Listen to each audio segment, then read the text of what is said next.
Hello there, my old friend. Tonight, our quest takes us into the heart of two ancient Celtic tales. Stories of love, loyalty, and the unseen forces that shape our fates. In these stories, we follow the path of a woman caught between passion and duty, her heart leading her toward an uncertain destiny. Meanwhile, a clash of tempers and pride unfolds, where words and weapons alike test the bonds of brotherhood and honor. These are tales where love can be as fierce as battle, and where fate has a way of leading even the boldest souls into the unknown.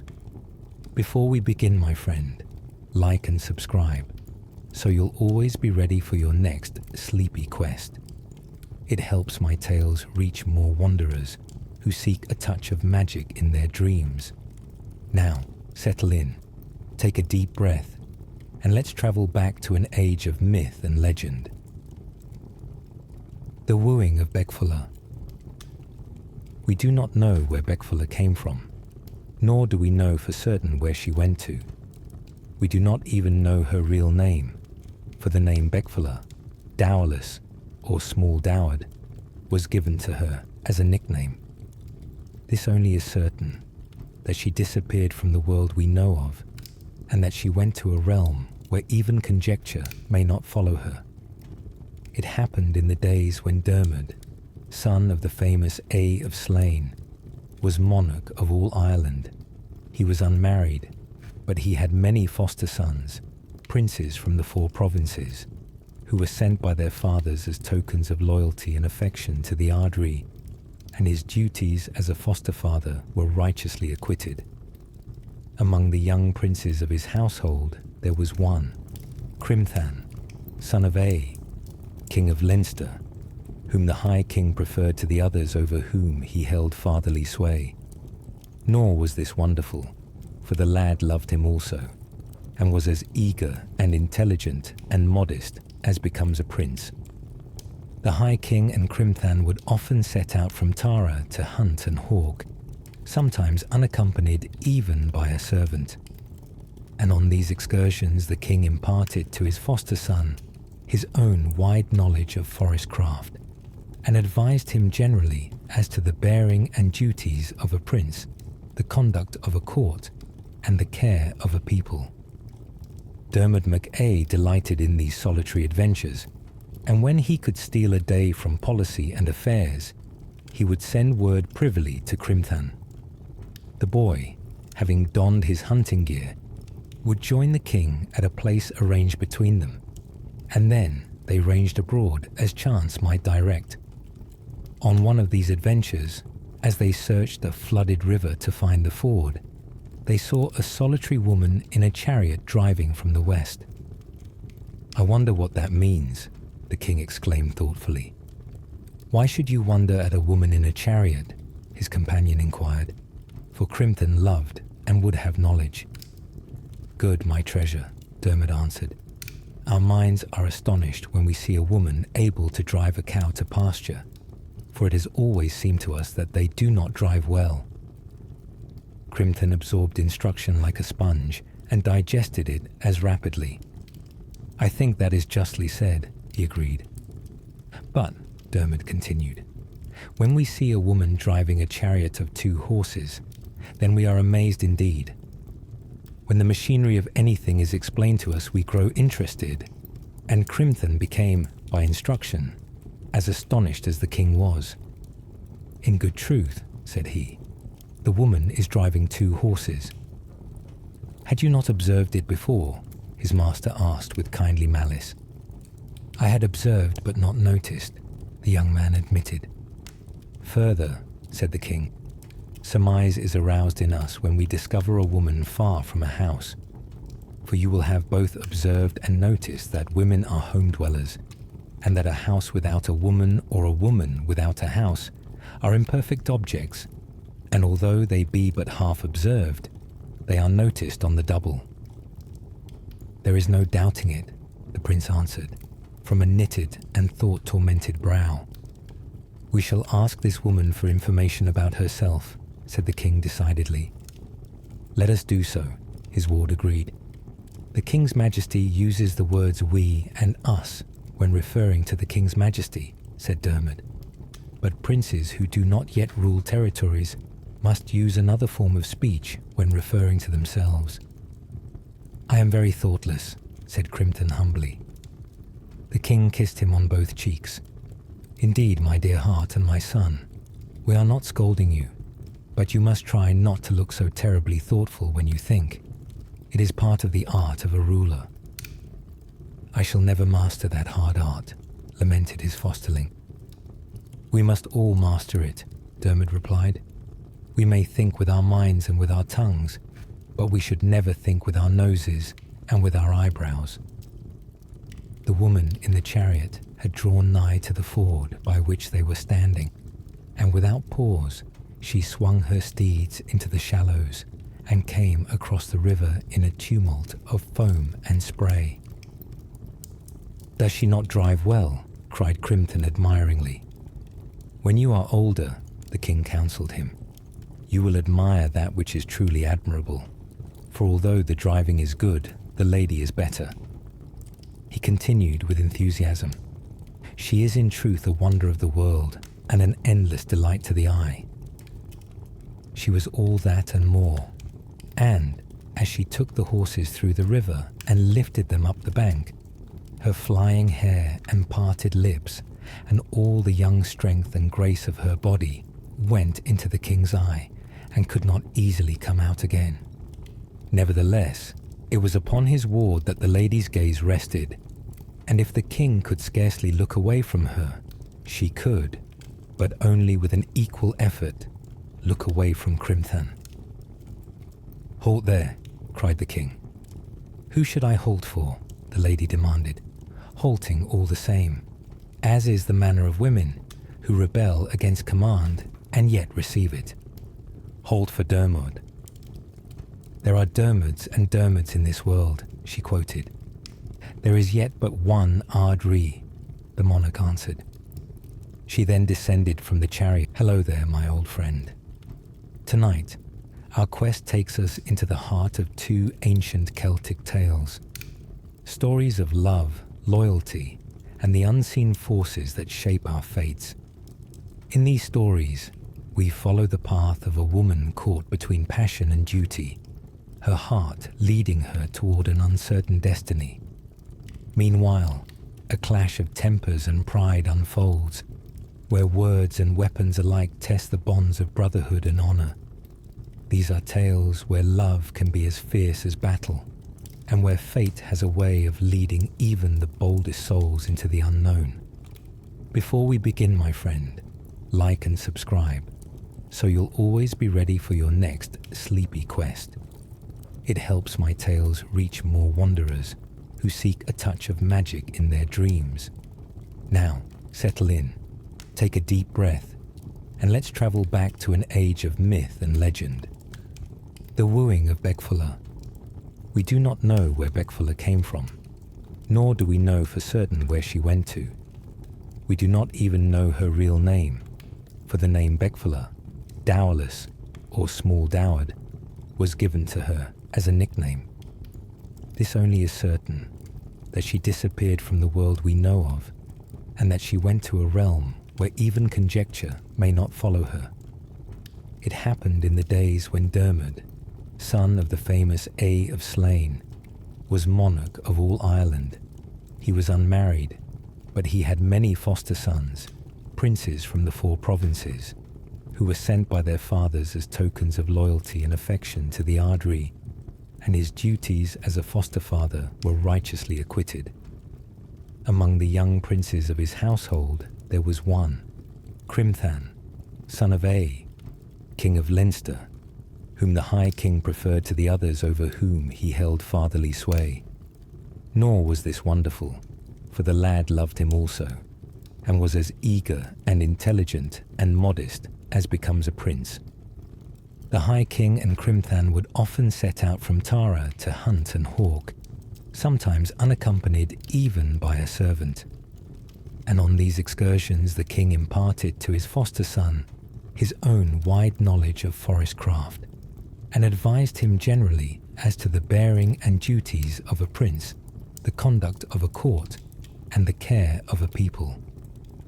Dermot MacA delighted in these solitary adventures, and when he could steal a day from policy and affairs, he would send word privily to Crimthan. The boy, having donned his hunting gear, would join the king at a place arranged between them, and then they ranged abroad as chance might direct. On one of these adventures, as they searched the flooded river to find the ford, they saw a solitary woman in a chariot driving from the west. "I wonder what that means," the king exclaimed thoughtfully. "Why should you wonder at a woman in a chariot?" his companion inquired, for Crimthan loved and would have knowledge. "Good, my treasure," Dermot answered. "Our minds are astonished when we see a woman able to drive a cow to pasture, for it has always seemed to us that they do not drive well." Crimthan absorbed instruction like a sponge and digested it as rapidly. "I think that is justly said," he agreed. "But," Dermot continued, "when we see a woman driving a chariot of 2 horses, then we are amazed indeed. When the machinery of anything is explained to us, we grow interested, and Crimthan became, by instruction, as astonished as the king was.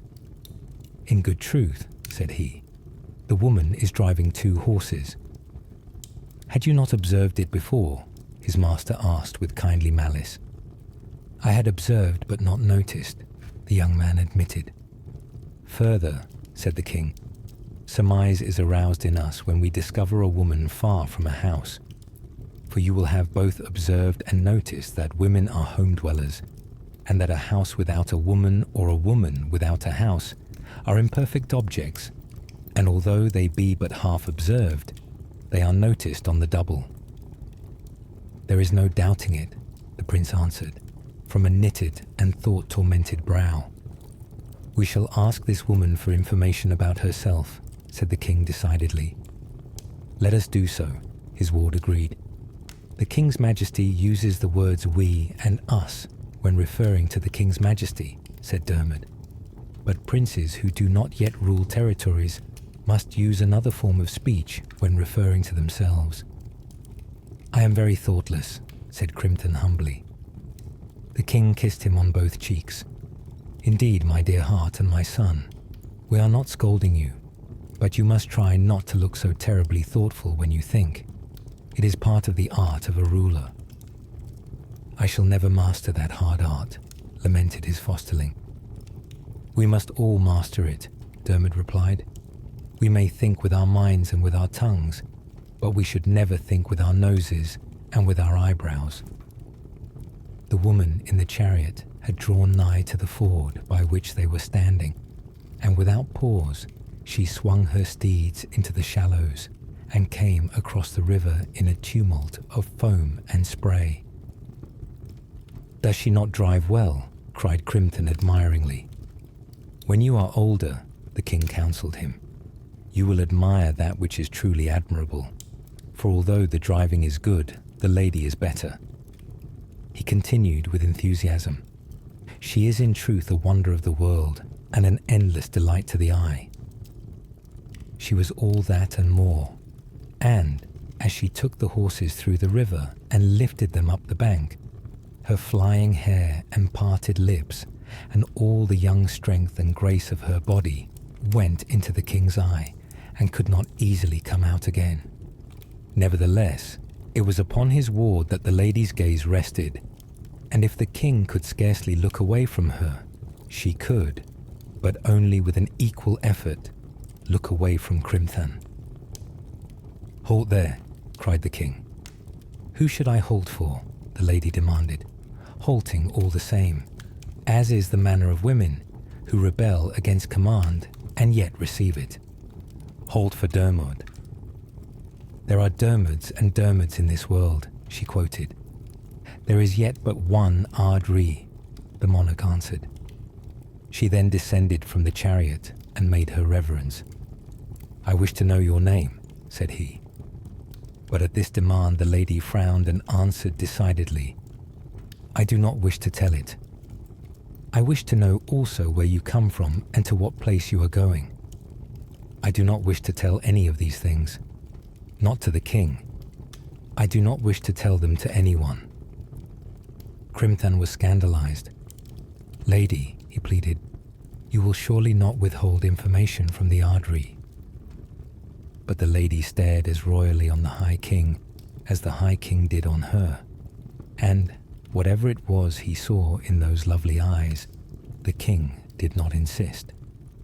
He drew Crimthan apart, for he withheld no instruction from that lad.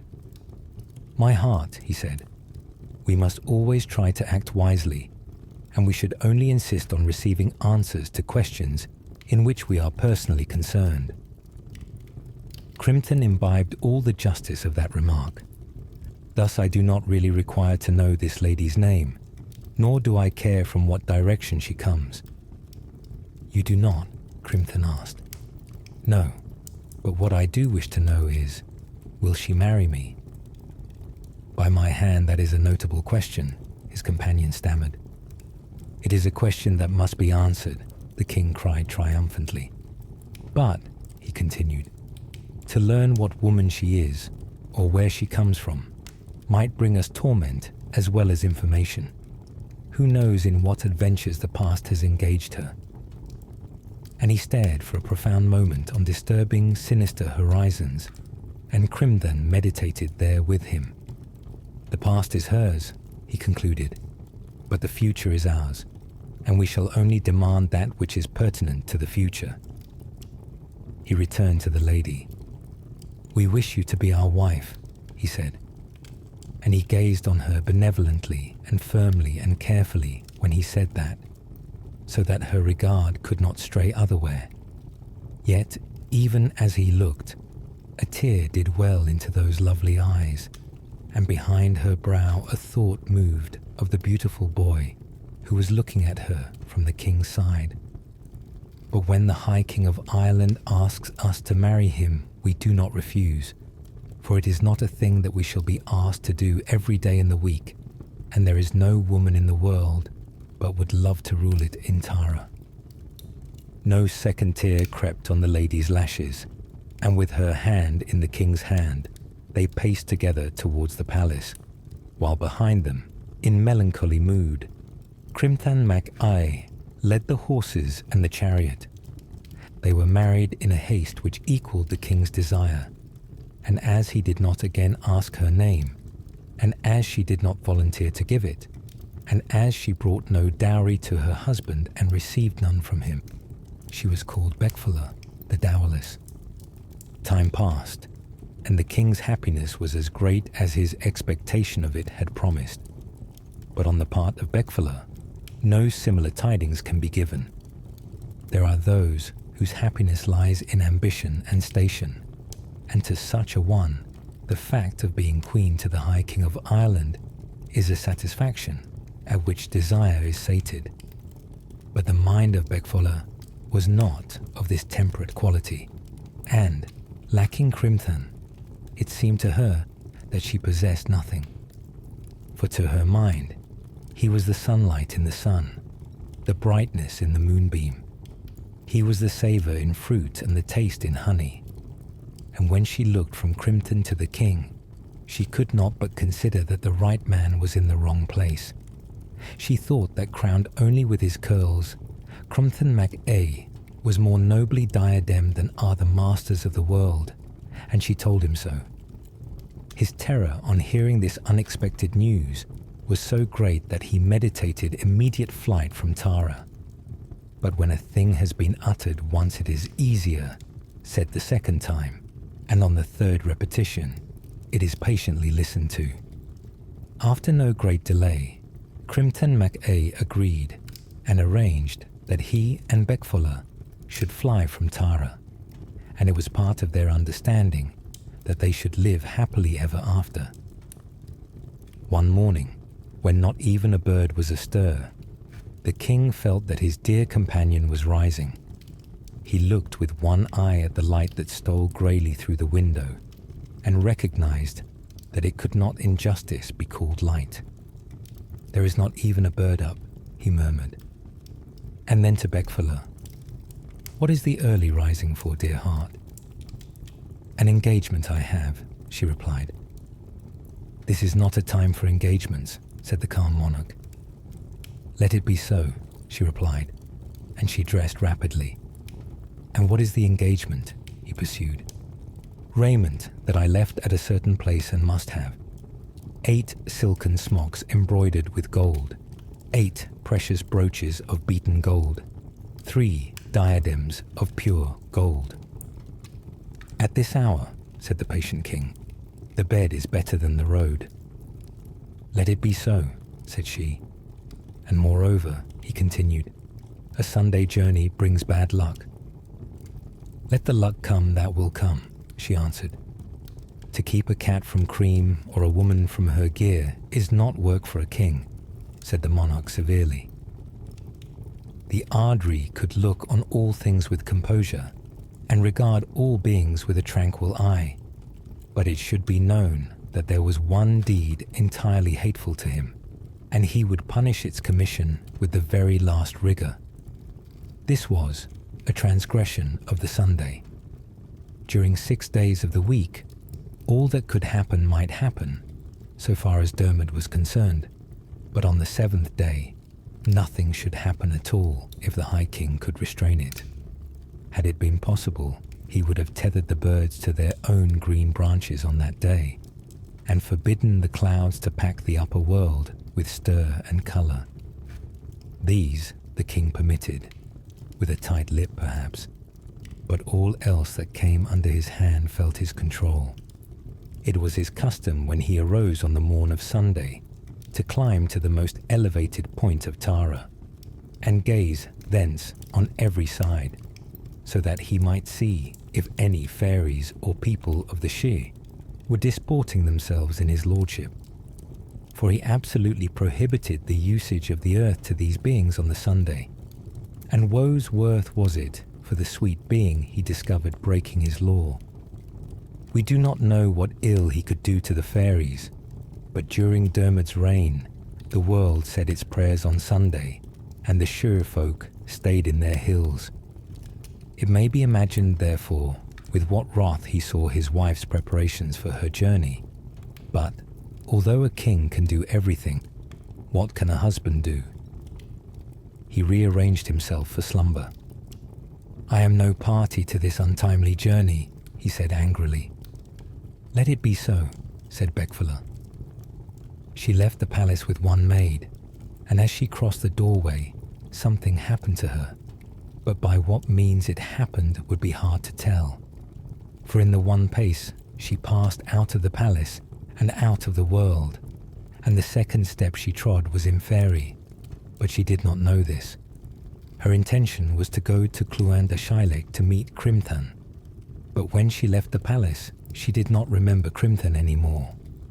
To her eye, and to the eye of her maid, the world was as it always had been, and the landmarks they knew were about them. But the object for which they were travelling was different, although unknown, and the people they passed on the roads were unknown, and were yet people that they knew. They set out southwards from Tara, into the Duffrey of Leinster, and after some time they came into wild country and went astray. At last, Becfola halted, saying, I do not know where we are. The maid replied that she also did not know. Yet, said Becfola, if we continue to walk straight on, we shall arrive somewhere. They went on, and the maid watered the road with her tears. Night drew on them, a grey chill, a grey silence, and they were enveloped in that chill and silence, and they began to go in expectation and terror, for they both knew and did not know that which they were bound for. As they toiled desolately up the rustling and whispering side of a low hill, the maid chanced to look back, and when she looked back, she screamed and pointed, and clung to Becfola's arm. Becfola followed the pointing finger, and saw below a large black mass that moved jerkily forward. Wolves, cried the maid. Run to the trees yonder, her mistress ordered. We will climb them and sit among the branches." They ran then, the maid moaning and lamenting all the while. "I cannot climb a tree," she sobbed. "I shall be eaten by the wolves." And that was true. But her mistress climbed a tree and drew by a hand's breadth from the rap and snap and slaver of those steel jaws. Then, sitting on a branch, she looked with angry woe at the straining and snarling horde below, seeing many a white fang in those grinning jowls, and the smouldering red blink of those leaping and prowling eyes. But after some time the moon arose and the wolves went away, for their leader, a sagacious and crafty chief, declared that as long as they remained where they were, the lady would remain where she was. And so, with a hearty curse on trees, the troop departed. Becfola had pains in her legs from the way she had wrapped them about the branch, but there was no part of her that did not ache, for a lady does not sit with any ease upon a tree. For some time she did not care to come down from the branch.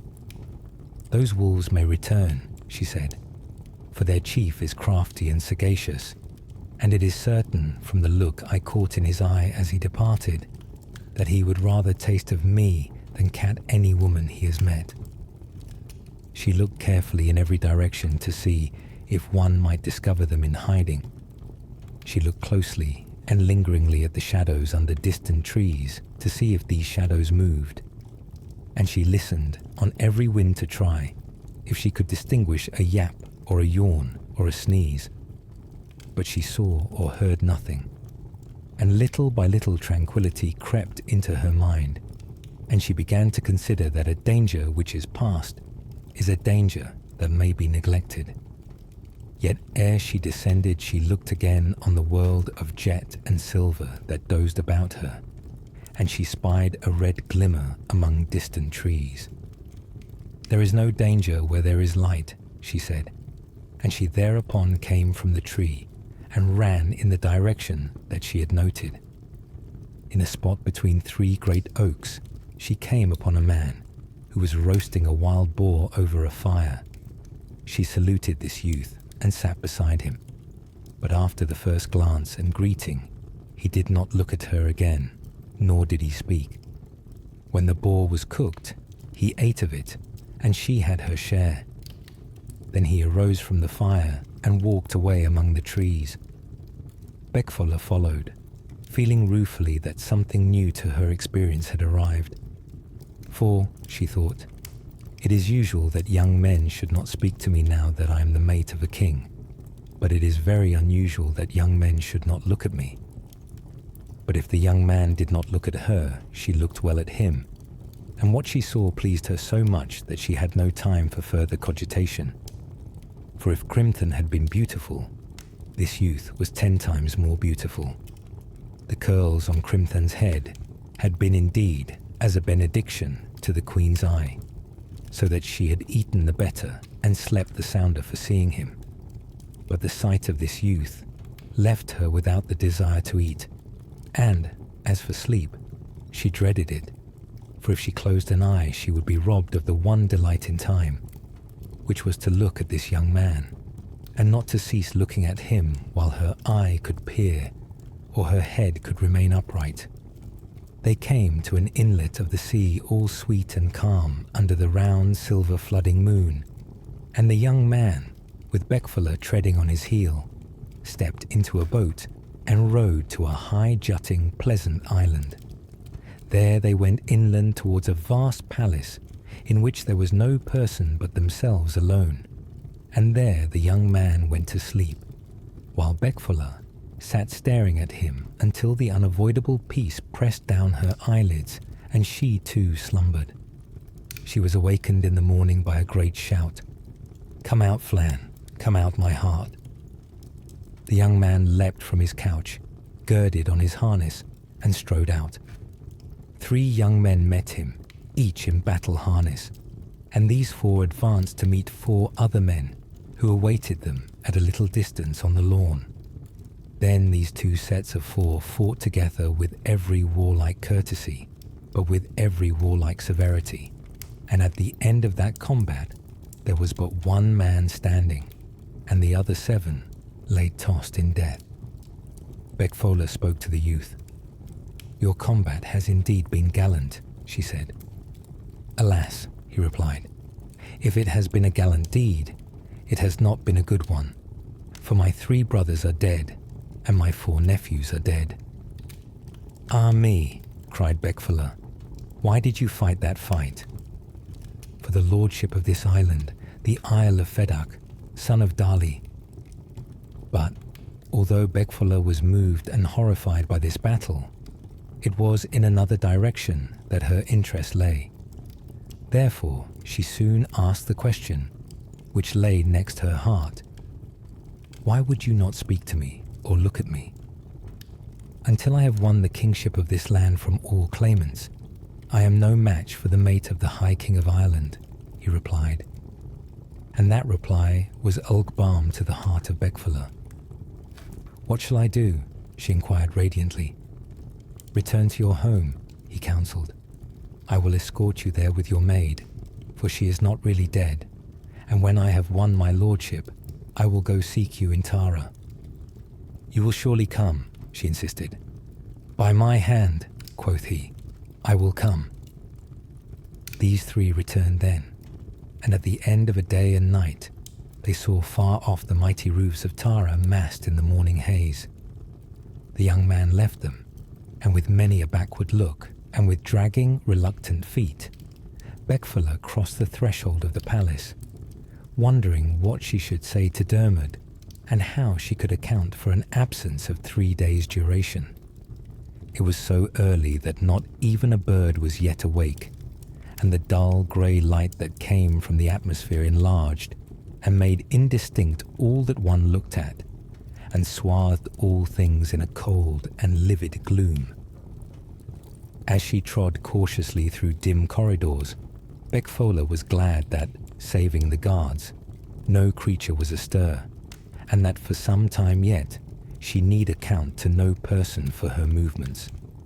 She was glad also of a respite which would enable her to settle into her home and draw about her the composure which women feel when they are surrounded by the walls of their houses, and can see about them the possessions which, by the fact of ownership, have become almost a part of their personality. Sundered from her belongings, no woman is tranquil. Her heart is not truly at ease, however her mind may function, so that under the broad sky, or in the house of another, she is not the competent, precise individual which she becomes when she sees again her household in order and her domestic requirements at her hand.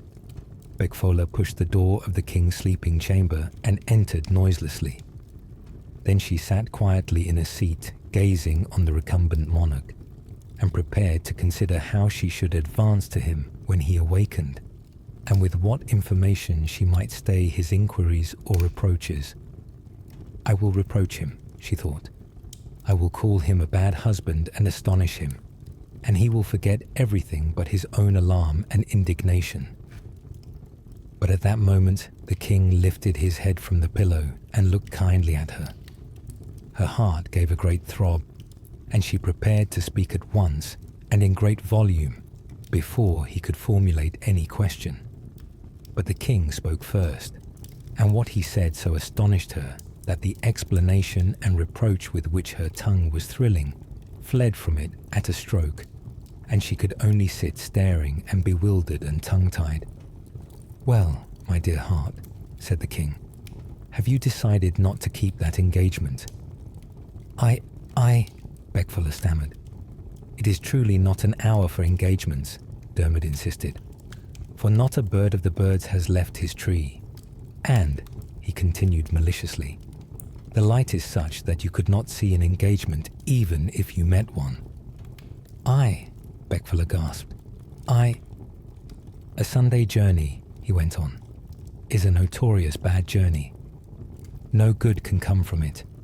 You can get your smocks and diadems tomorrow. But at this hour a wise person leaves engagements to the bats and the staring owls and the round-eyed creatures that prowl and sniff in the dark. Come back to the warm bed, sweet woman, and set on your journey in the morning."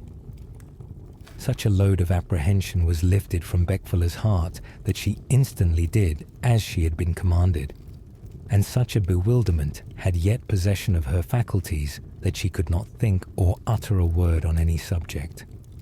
Yet the thought did come into her head as she stretched in the warm gloom that Crimton the son of A must be now attending her at Clwyn de Shailesh, and she thought of that young man as of something wonderful and very ridiculous, and the fact that he was waiting for her troubled her no more than if a sheep had been waiting for her or a roadside bush. She fell asleep. In the morning, as they sat at breakfast, 4 clerics were announced, and when they entered, the king looked on them with stern disapproval. "What is the meaning of this journey on Sunday?" he demanded. A lank-jawed, thin-browed brother with uneasy, intertwining fingers and a deep-set, venomous eye was the spokesman of those 4. "Indeed," he said, and the fingers of his right hand strangled and did to death the fingers of his left hand. "Indeed, we have transgressed by order." "Explain that." "We have been sent to you hurriedly by our master, Melasius of Devonish." "A pious, a saintly man," the king interrupted, "and one who does not countenance transgressions of the Sunday." "We were ordered to tell you as follows," said the grim cleric, and he buried the fingers of his right hand in his left fist so that one could not hope to see them resurrected again. "It was the duty of one of the brothers of Devonish," he continued, "to turn out the cattle this morning before the dawn of day, and that brother, while in his duty, saw 8 comely young men who fought together." "On the morning of Sunday," Dermot exploded. The cleric nodded with savage emphasis. "On the morning of this self-same and instant sacred day." "Tell on," said the king wrathfully. But terror gripped with sudden fingers at Becfola's heart. "Do not tell horrid stories on the Sunday," she pleaded. "No good can come to anyone from such a tale." "Nay, this must be told, sweet lady," said the king. But the cleric stared at her glumly, forbiddingly, and resumed his story at a gesture. "Of these 8 men, 7 were killed." "They are in hell," the king said gloomily. "In hell they are," the cleric replied with enthusiasm. "And the one that was not killed?" "He is alive," that cleric responded. "He would be," the monarch assented. "Tell your tale." "Melasius had those 7 miscreants buried, and he took from their unhallowed necks, and from their lewd arms, and from their unblessed weapons, the load of 2 men in gold and silver treasure." "2 men's load," said Dermot thoughtfully. "That much," said the lean cleric. "No more, no less. And he has sent us to find out what part of that hellish treasure belongs to the brothers of Devonish, and how much is the property of the king." Becfola again broke in, speaking graciously, regally, hastily. "Let those brothers have the entire of the treasure, for it is Sunday treasure, and as such it will bring no luck to anyone." The cleric again looked at her coldly, with a harsh-lidded, small-set, grey-eyed glare, and waited for the king's reply. Dermot pondered, shaking his head as to an argument on his left side, and then nodding it again as to an argument on his right. "It shall be done as this sweet queen advises. Let a reliquary be formed with cunning workmanship of that gold and silver, dated with my date and signed with my name, to be in memory of my grandmother who gave birth to a lamb, to a salmon, and then to my father, the Ardri. And, as to the treasure that remains over, a pastoral staff may be beaten from it in honor of Melasius, the pious man." "The story is not ended," said that glum, spike-chinned cleric. The king moved with jovial impatience. "If you continue it," he said, "it will surely come to an end some time. A stone on a stone makes a house, dear heart, and a word on a word tells a tale. The cleric wrapped himself into himself and became lean and menacing. He whispered, "Besides the young man, named Flan, who was not slain, there was another person present at the scene, and the combat, and the transgression of Sunday." "Who was that person?" said the alarmed monarch. The cleric spiked forward his chin, and then butted forward his brow. "It was the wife of the king," he shouted. "It was the woman called Becfola. It was that woman," he roared, and he extended a lean, inflexible, unending first finger at the queen. "Dog!" the king stammered, starting up. "If that be in truth a woman," the cleric screamed. "What do you mean?" the king demanded in wrath and terror. "Either she is a woman of this world to be punished, or she is a woman of the She to be banished. But this holy morning she was in the She, and her arms were about the neck of Flan." The king sank back in his chair stupefied, gazing from one to the other, and then turned an unseeing, fear-dimmed eye towards Becfola. "Is this true, my pulse?" he murmured. "It is true," Becfola replied, and she became suddenly to the king's eye a whiteness and a stare. He pointed to the door. "Go to your engagement," he stammered. "Go to that Flan." "He is waiting for me," said Becfola with proud shame, and the thought that he should wait wrings my heart. She went out from the palace then. She went away from Tara, and in all Ireland and in the world of living men, she was not seen again, and she was never heard of again. The little brawl at Allen. "I think," said Carol Whiteskin, "that although judgment was given against Fianna, it was Fianna had the rights of it." "He had 1,100 killed," said Conan amiably, "and you may call that the rights of it if you like." "All the same," Carol began argumentatively. "And it was you that commenced it," Conan continued. "Ho, ho," Carol cried. "Why, you are as much to blame as I am." "No," said Conan, "for you hit me first." "And if we had not been separated," the other growled. "Separated," said Conan, with a grin that made his beard poke all around his face. "Yes, separated. If they had not come between us, I still think—" "Don't think out loud, dear heart, for you and I are at peace by law." "That is true," said Carol, "and a man must stick by a judgment. Come with me, my dear, and let us see how the youngsters are shaping in the school. One of them has rather a way with him as a swordsman." "No youngster is any good with a sword," Conan replied. "You are right there," said Carol. "It takes a good ripe man for that weapon."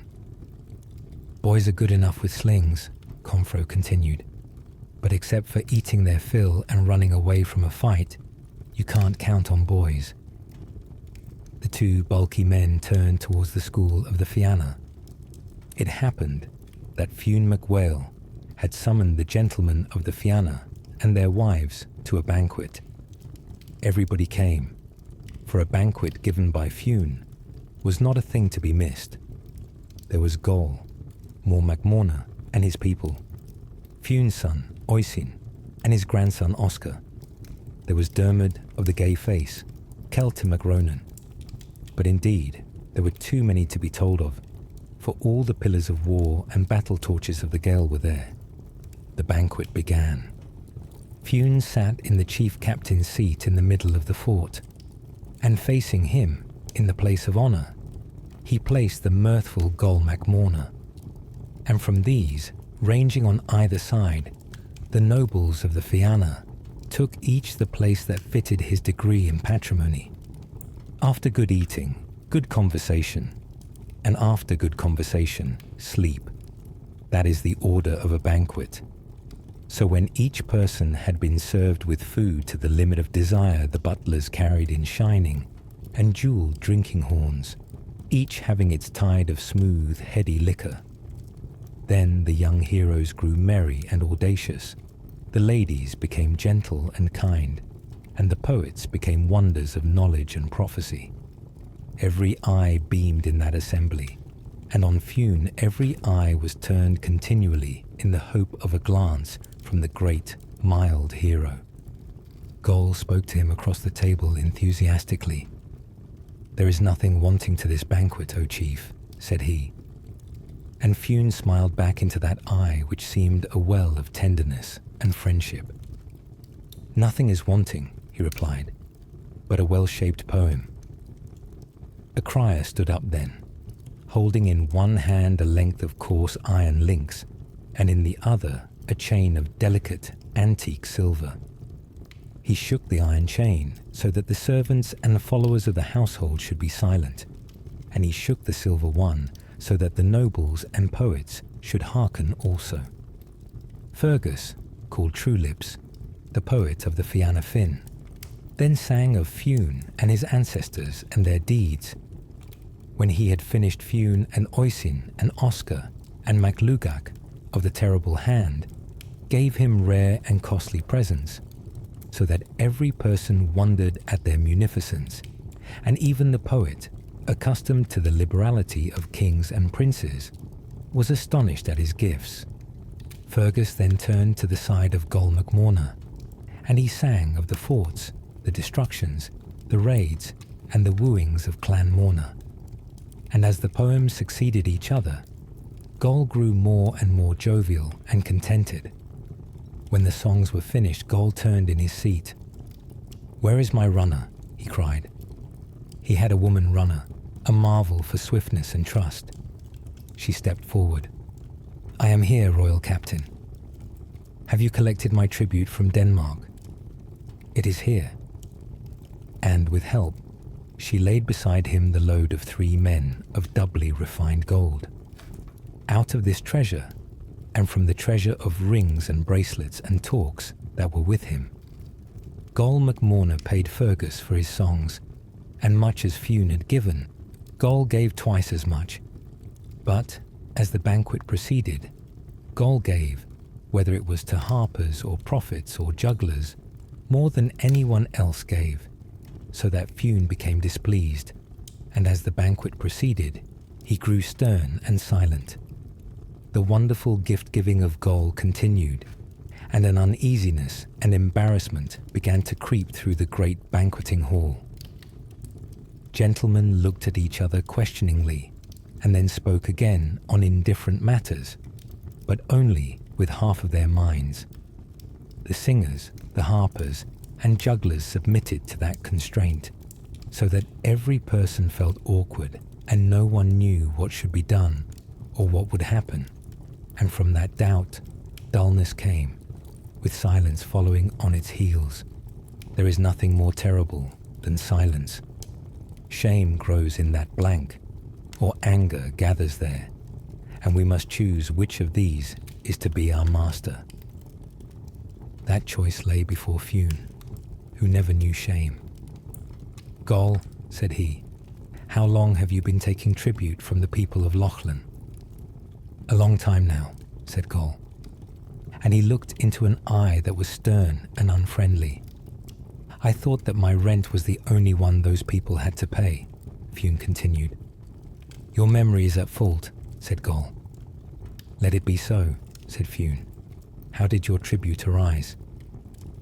"Long ago, Fianna, in the days when your father forced war on me." "Ah," said Fianna, "when he raised the High King against me and banished me from Ireland."